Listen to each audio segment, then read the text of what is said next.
घर का चिराग 3 बज रहे थे। शाम ऑफिस से बस लंच करके काम करने बैठा ही था मैं। मेरा फोन रिंग किया। वाइफ का फोन था। वाह, कितने टाइम बाद उसने इस वक्त फोन किया।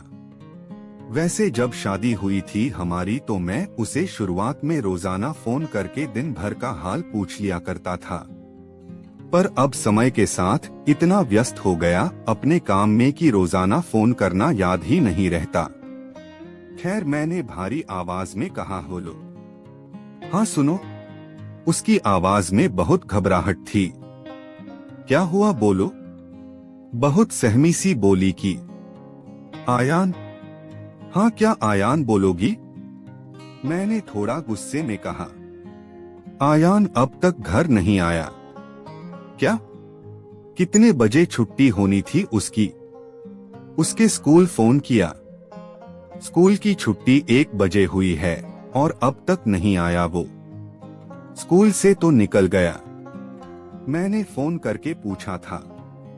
तो उसके उस दोस्त का क्या नाम है यार, उसके घर फोन किया? हाँ, वो तो आज स्कूल गया ही नहीं था। मुझे बहुत डर लग रहा है। सुनो, तुम उसके स्कूल जाकर एक बार पता करो। अरे आशा, तुम डरो मत, फालतू मत सोचो, हो सकता है उसकी स्कूटी पंचर हो गई हो। मैं निकल रहा हूँ ऑफिस से, उसके स्कूल जाकर पता करता हूँ, हो सकता है रास्ते में मिल जाए। आयान, मेरा लाडला, मेरा सब कुछ, मेरी और आशा की दुनिया है आयान। जब कभी बीमार पड़ जाता है ना वो, तो पूरा घर एक हो जाता है। आशा ने आयान के होने के बाद नौकरी छोड़ दी और पूरा ध्यान उसकी परवरिश पर दिया।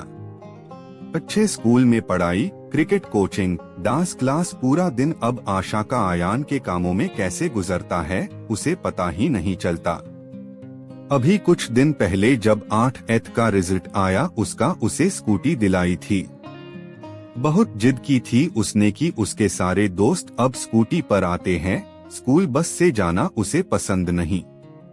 उसकी जिद के आगे हमें हारना पड़ा और फिर उसकी खुशी देखकर हमें बहुत सुकून मिला।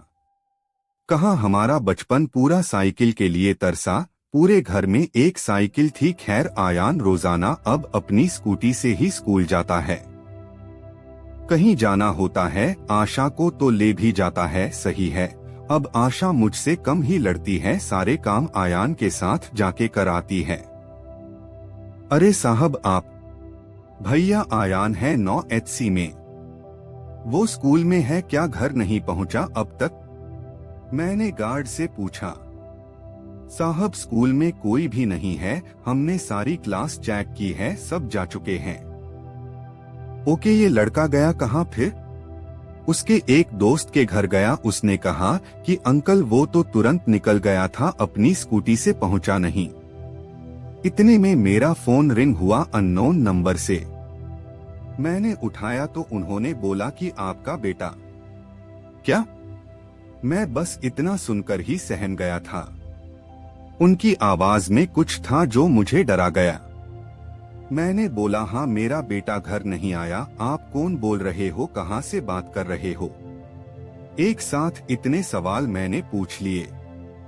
उन्होंने कहा कि हम सरकारी अस्पताल से बात कर रहे हैं, आपके बेटे का एक्सीडेंट हो गया है तो उसे यहाँ लाया गया है। उसकी स्कूल की डायरी में आपका नंबर मिला है, इसलिए आपको सूचित किया है। मेरे पैरों के नीचे से जमीन खिसक गई। मैंने अपनी गाड़ी अस्पताल की तरफ ली। इतना मैं अपनी जिंदगी में कभी नहीं डरा था। एक्सीडेंट कैसे हुआ? कितना भयानक हुआ होगा? वो तो बच्चा है यार, ये सब सोच में डरते हुए अस्पताल पहुंचा। मैं भागते हुए उस आदमी को फोन करते हुए अंदर घुसा। उसने कहा कि पहली मंजिल पर उसे भर्ती कराया गया है। मैं वहां पहुंचा। पुलिस के कुछ अफसर भी वहां मौजूद थे। मैंने पूछा, क्या हुआ, कैस ये सब? उन्होंने कहा, बहुत तेज चला रहा था स्कूटी, अपने ही स्कूल के लड़के के साथ रेस लगा रहा था। सामने अचानक से कोई सड़क पार करने के लिए निकला। अचानक इसने ब्रेक मारे और इससे स्कूटी संभली नहीं और डिवाइडर से टकराकर नीचे गिर गया। सर में बहुत चोट आई है, अंदर बेहोश है, बहुत खून बह चुका है। डॉक्टर कोशिश कर रहे बचाने की उसे पर। कितने साल का है आपका आया? 14 साल का है सर। मेरी आंखों में आंसू आ गए, शरीर ठंडा पड़ गया था। इधर आशा के फोन पर फोन आ रहे थे। आशा इन सब से वाकिफ नहीं थी। मैंने उसका फोन उठाया भी नहीं और कहा, क्या मैं उसे देख सकता हूँ? बिल्कुल, अफसर ने कहा, आप बाहर से उसे देख लो। मेरा दिल बहुत जोरों से धड़क रहा था। मैंने अपनी नम आंखें उस खिड़की से डरते हुए बिस्तर पर बेसुध लेटे पट्टियों से लिपटे बच्चे की तरफ की। कुछ आंखों के आगे धुंधलापन सा छाया था। आंखें पोंछ फिर देखा तो वो आयान नहीं था। पीछे से उस अफसर ने मेरे कंधे पर हाथ रखा, कहा कि ये आयान नहीं, आकाश है, आयान का दोस्त, जिसके साथ आयान रेस लगा रहा था। पीछे से आवाज आई, डरती हुई, पापा। आयान। मैंने पलटकर देखा, आयान भागता हुआ आया और मुझसे लिपट कर रोने लगा। मैंने उसके बाल सहलाते हुए उसे चूमा। शायद 5 से 6 साल बाद उसे इस तरह गले लगाया होगा मैंने आंसू पोंछे। उस अफसर ने कहा कि आप अपने बच्चे से इतना प्यार करते हो, फिर भी अपने इसे स्कूटी दिला दी।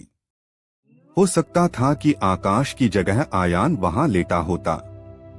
बात बहुत छोटी है, पर जिस पर गुजरती है उसके लिए जिंदगी भर का दुख हो जाती है। अपने बच्चों की ख्वाहिश पूरी करो, पर इतनी नहीं कि आप उनको हमेशा के लिए खो दो।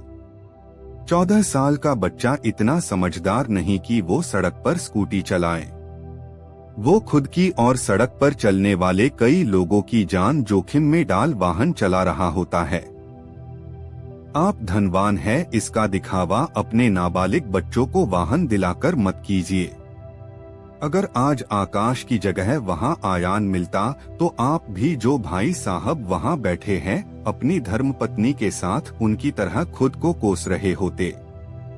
मैंने उनकी तरफ देखा। उनका हाल देख मैं समझ गया कि क्या बीत रही होगी उन पर। थोड़ी देर पहले मेरा भी हाल कुछ ऐसा ही था। खैर, अब मैं समझ चुका था, उस अफसर ने मुझे जीवन भर का सबक दिया था कि हादसे यूं ही नहीं होते, कहीं ना कहीं हमारी लापरवाही ही इनकी वजह होती है। खैर, मैं आयान को लेकर घर पहुंचा।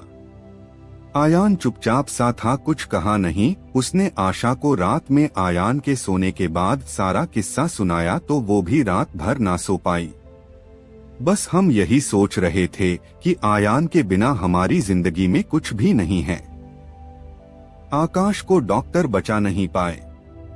5 दिन बाद उसकी मृत्यु हो गई।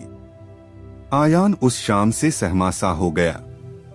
अब वो स्कूटी पर बैठने में भी डरने लगा था। क्यों ना डरे, उसने अपने दोस्त को जो खोया था। बस इतनी सी है ये कहानी कि अपने बच्चों से प्यार करो, पर उनकी ख्वाहिशें पूरी भी करो, पर थोड़ा संभल कर, कहीं आप अपने बच्चों की जिद में उन्हें खो ना दें।